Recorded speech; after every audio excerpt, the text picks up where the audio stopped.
ক্ষমতার দায়িত্ব পায় বা রাষ্ট্র পরিচালনার দায়িত্ব পায়, কি কি ভ্যালু আমরা অ্যাড করব, এই কথাগুলো আমরা নির্বাচনী প্রচারণায় বলেছি। প্রিয় উপস্থিতি, আপনারা দেখেছেন আমাদের প্রধানমন্ত্রী জনাব তারেক রহমান, উনি রাষ্ট্রীয় ক্ষমতা গ্রহণের একই সপ্তাহে প্রথম 2 দিনের মধ্যে উনি এই কাজগুলো, যে প্রতিশ্রুতিগুলো উনি দিয়েছিলেন, আমরা দিয়েছিলাম, সেই প্রতিশ্রুতিগুলো বাস্তবায়নের কাজও উনি শুরু করেছেন।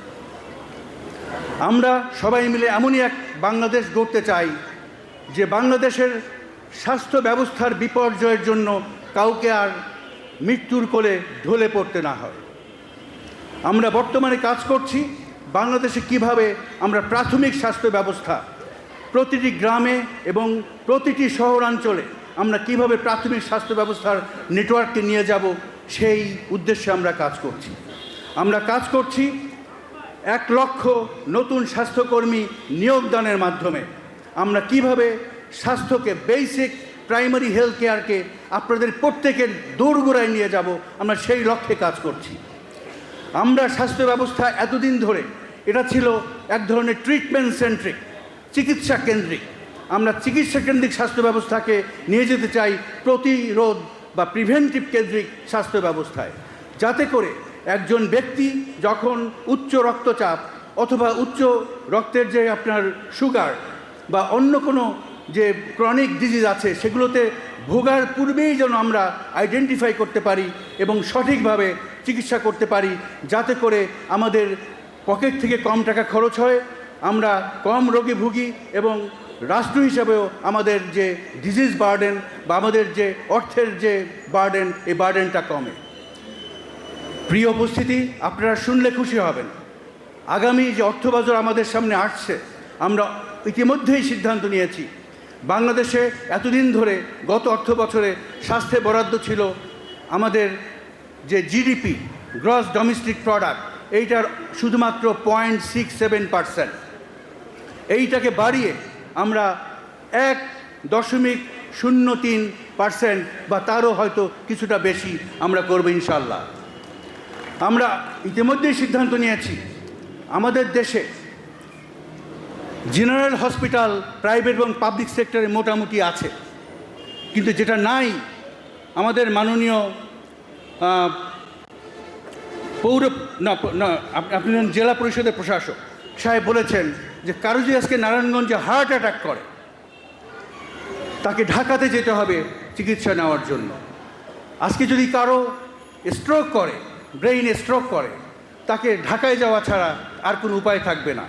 যেতে যেতেই হয়তো পথে আমাদের রোগী মৃত্যুর কোলে ঢলে পড়বে।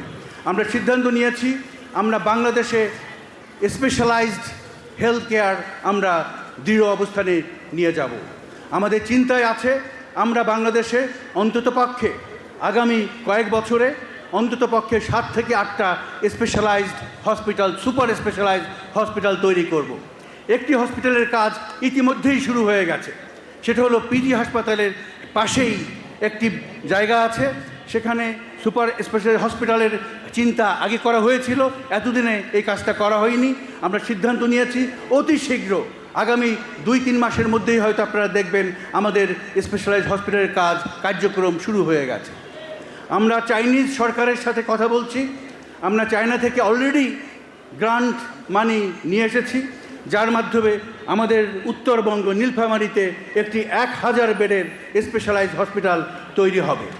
এবং একই আদলে আপনারা যেটা বলেছিলেন এত সময় যে নারায়ণগঞ্জে আপনারা একটি স্পেশালাইজড, আপনারা চান যে নারায়ণগঞ্জ থেকে যাতে ঢাকায় যেতে যেতে মানুষ মৃত্যুর কোলে ঢলে না পড়ে। আমার মনে হয় নারায়ণগঞ্জের জন্য একটি মেডিকেল কলেজের চেয়েও বেশি জরুরি দরকার একটা স্পেশালাইজড হসপিটাল, যাতে করে নারায়ণগঞ্জে যারা রোগ ভোগ করবে বা মারাত্মক কোনো রোগের সম্মুখীন হবে, স্ট্রোক, হার্ট অ্যাটাক, ক্যান্সার, আপনার লিভারটা যদি ড্যামেজ হয়, কিডনিতে যদি ড্যামেজ হয়, এই চিকিৎসার জন্য আমরা আপনাকে কথা দিচ্ছি, আমি আপনাদের জন্য ওকালতি করব যাতে নারায়ণগঞ্জে একটি অন্তত 1000 বেডের সুপার স্পেশালাইজড হসপিটাল আগামী 2-1 বছরের মধ্যেই ইনশাল্লাহ হয়। প্রিয় উপস্থিতি, আজকে যে বিষয়ের জন্য আমরা এখানে এসেছি এটা হলো অ্যাম্বুলেন্স সার্ভিস। আপনারা অনেকেই জানেন কিনা আমি জানি না, আমাদের স্বাধীনতা হয়েছে 56 বছর হয়ে গেছে। আজকে পর্যন্ত আমাদের দেশে এমার্জেন্সি মেডিকেল সার্ভিসেসের উপরে কোনো রকম লিগ্যাল ফ্রেমওয়ার্কই নাই। তার চেয়েও সত্য কথা, আমাদের দেশে আমরা যেটাকে বলি pre hospital emergency medical service, এটা কোনো অস্তিত্বই আমাদের দেশে নাই। আমরা এমার্জেন্সি মেডিকেল সার্ভিস বলতে আমাদের দেশে যেটা মিন করি, আমাদের দেশে যেটা আছে, একটা হাসপাতাল হয়তো একটা এমার্জেন্সি বিভাগ আছে, বা বিক্ষিপ্তভাবে কিছু অ্যাম্বুলেন্স ছড়িয়ে ছিটিয়ে আছে, কিন্তু একটা comprehensive pre hospital emergency service এইটা আজকে পর্যন্ত আমাদের দেশে নাই। এর অর্থ হলো, যখন কেউ হার্ট অ্যাটাক করে অথবা যখন কেউ স্ট্রোকের সম্মুখীন হয়, আপনারা কী করেন? আপনারা টেলিফোন করেন, আপনারা টেলিফোন করে অ্যাম্বুলেন্স ডাকেন। কিন্তু আমাদের দেশে যে অ্যাম্বুলেন্স সার্ভিস, এইটা কিন্তু আপনি কিছুটা এসে তুলনা করতে পারেন আমাদের রেন্টেকার সার্ভিসের মতো। এই অ্যাম্বুলেন্সে তেমন কিছুই নাই। আপনি যদি একটি মধ্যম মানের দেশেও যান, যেখানে এমার্জেন্সি মেডিকেল সার্ভিস অ্যাক্টিভ, সেখানে কি হয়? আপনি ফোন করবেন, কল সেন্টারে ফোন ধরবে, যিনি ফোন ধরবেন উনি আপনার কিছু কথা শুনেই বুঝতে পারবেন যে ওখানে যে রোগী, সে রোগীর বর্তমান কন্ডিশনটা কি। এইটা বুঝে উনি ওনার ওখানে